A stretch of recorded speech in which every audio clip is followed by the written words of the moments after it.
PM, the big focus is on South India. And more so today because of the elections that are ongoing. And in fact, the elections were particularly very important for all political parties in the southern states of Karnataka and Kerala. This is where BJP's dominance ends and the reign of the southern satraps begins. But the BJP, led by Prime Minister himself, has been spearheading the campaign down south. Will the efforts of the BJP, will the efforts of the Prime Minister translate into numbers, or will the southern dream remain far away for the BJP? Well, that is a mystery, at least until June 4th. But getting us more details on voting day are my colleagues Imran from Bengaluru and Shweta from Kannur. Imran and Shweta, appreciate you joining us on the broadcast. We'll of course keep coming to you on more details on that. But talking about Karnataka first, which is one of the few southern strongholds of the BJP. All the eyes are on whether the Lok Sabha elections will mirror the recent state assembly elections where Congress gained significant ground. Big names include JDS's Kumaraswamy and BJP's Kota Srinivas Pujari, who is contesting against Congress's K. Jaiprakash Hegde in Udupi Chikmagalur. Bengaluru South is a different story altogether. It is witnessing an interesting contest with incumbent MP and BJP's Youth Wing National President Tejasvi Surya battling against Congress's Soumya Reddy, who had faced a defeat recently in the assembly elections by a very small margin. But the big point of discussion here, especially in Karnataka, is the voter apathy. We'll of course keep getting the latest numbers, but as of now, the numbers are still as bad as ever. In fact, getting us more details on what's happening down south, will the dominance of the BJP begin in South India? Will the BJP finally manage to gain any ground down south? My colleagues Imran and Shweta are joining me on the broadcast. Imran, if you can hear me, first I'll come to you. Give us a sense of what's happening in Karnataka, because of course Karnataka is a major state for the BJP. This is exactly the transitioning point between the BJP's dominance in the north and the dominance of the southern regional players. Help us understand what's been the mood like in Karnataka, how's the voting percentage been like, and more importantly, has the voter apathy continued in the city of Bengaluru? Well, absolutely. As you rightly pointed out, Karnataka has been the gateway of the South for the Saffron Party.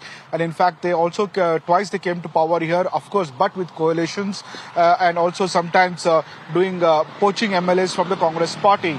Now, this time they have come a formal alliance with JDS, and all the 14 seats which are going for polls this today voted for are Vakaliga dominated, which are the second largest community, and they form the most of the vote chunk of the JDS, Janata Dal Secular, which is in alliance with BJP here. Out of 14 seats, Lok Sabha seats, 10 seats are there where, despite whichever party, Vakaligas are the candidates. One, Bangalore Central, is where the Congress has given to a Muslim, Mansoor Khan, who is a son of former Rajya Sabha chairman Rahman Khan. And 3 are reserved constituencies, Kolar and Chitradurga and Chamarajnagar. And if you look at the voting percentage of, it has come down. So far, the voting is still being counted. Sources in the Election Commission inform it's around close to 63% right now, as of right now. Rurals has pointed highest vote turnout, and Bangalore is still unlike last time 2019, which was close to around 70%. This time it is as far as counting is still going on, but the Election Commission officials, sources in the department inform us it's close to around 50 to 55%. A huge drop in the voting percentage as far as Bangalore is concerned. The apathy still continues. Last time we saw 2019, overall the percentage of the entire state was around 69.8%, but this time it has likely to hit close to around 64 to 65. Of course, we have to wait for the official Election Commission's press release on that, but so far sources in the department informing us it's close to around 64. As far as the 5 p.m. the official update was, it was close to 50. There are 2 readings about it. One is that urban is mostly votes for BJP. We saw that last time all the 3 constituencies went to BJP, except the sole constituency Bangalore Rural, which went to Congress. The Congress got only 1 seat of that DK Suresh. So the general reading is that the less vote percentage in in urban cities means it is less vote for the BJP. More in rural is considered as more for the Congress, because that's where they're strongest about in rural strength. And Congress is banking about the social welfare schemes, especially the women voters. This time they got a lot of focus on them, as they'd given them free bus pass and 2,000 rupees for the women for the household income. And it is a general reading. It, of course, the results will show exactly what it meant, but this is general reading, the political reading of it. This has been a very strongly contested election, unlike last time where BJP had a clean sweep. Out of the 28 seats, they won 25. One went to JDS, one to the Congress, and one independent. This time, Congress has put up a big fight. They have got overwhelming majority of MLAs in the state. They came up with 5 ambitious schemes. They feel that the impact of the schemes was also felt in Telangana, where Congress, which is considered almost dead, rose back like a phoenix and even came to power in the state. The Congress, looking at Telangana's results, also is hopeful that it will reflect in the Lok Sabha. Key constituencies are Bangalore South, Tejasvi Surya. We saw that last time he had won with overwhelming majority, but this time Soumya Reddy has put up a fight, but most likely Tejasvi Surya will also win this time too. Mandya, where JDS is a prestige issue, as Sukumar Swamy's son lost the seat to independent Sumalata there, who later, after winning back to BJP. Mysore is also important, as the sitting MP was dropped by the BJP and it was given to the SYL Mysore royal family, Yaduvir, and CM's own personal close associate Lakshman is contesting from there. Important also is Udupi Chikmagaluru, where BJP dropped Shobha Karanlaje, sitting MP. She had to migrate to Bangalore North, and because of the infighting, and Dakshin Kannada, where BJP dropped their own former party president Nalin Kumar Katil and gave it to a new entrant who's also from the former armed forces officer. Now that is a very interesting constituency there. Also Bangalore Rural, where as I said, only seat Congress won. This time BJP didn't want to give an easy fight. It's considered the DK brothers' stronghold. They brought in the former Prime Minister Deve Gowda's son-in-law as an NDA candidate.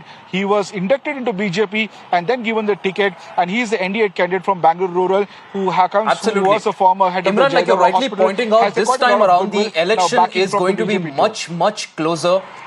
This is, of course, going to be a very close fight. Like you rightly pointed out, it's Modi ki guarantee versus Congress ki guarantee. It remains to be seen who triumphs. But at the end of the day, what's sad is the fact that Bengaluru had a lot of issues to vote for. There's water shortage, there's traffic menace, there's infrastructural woes. But yet again, looks like the voter apathy has continued in the IT city of Bengaluru. Appreciate you joining us on the broadcast, Imran, with all those details. I'll go to Shweta as well for more on what's happening in Kerala. But before that, let's listen into the top political voices that we've got from Karnataka all day long.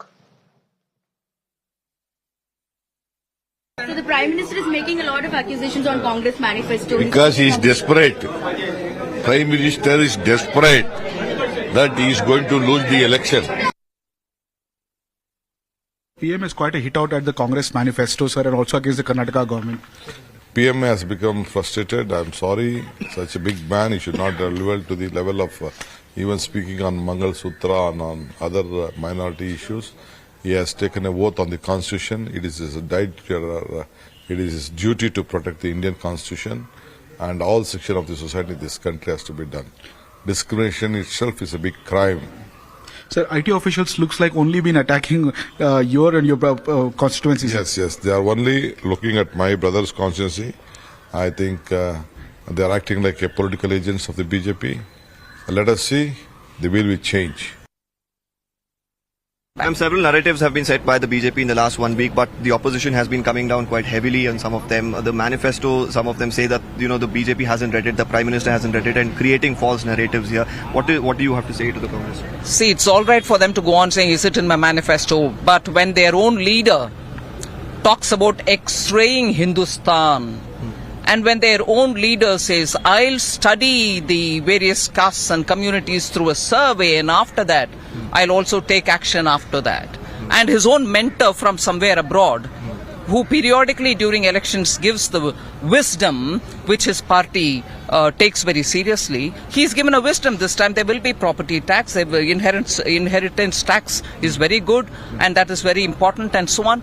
All of them put together makes complete sense that they are going on the same route of that socialist era when we paid 90% as tax.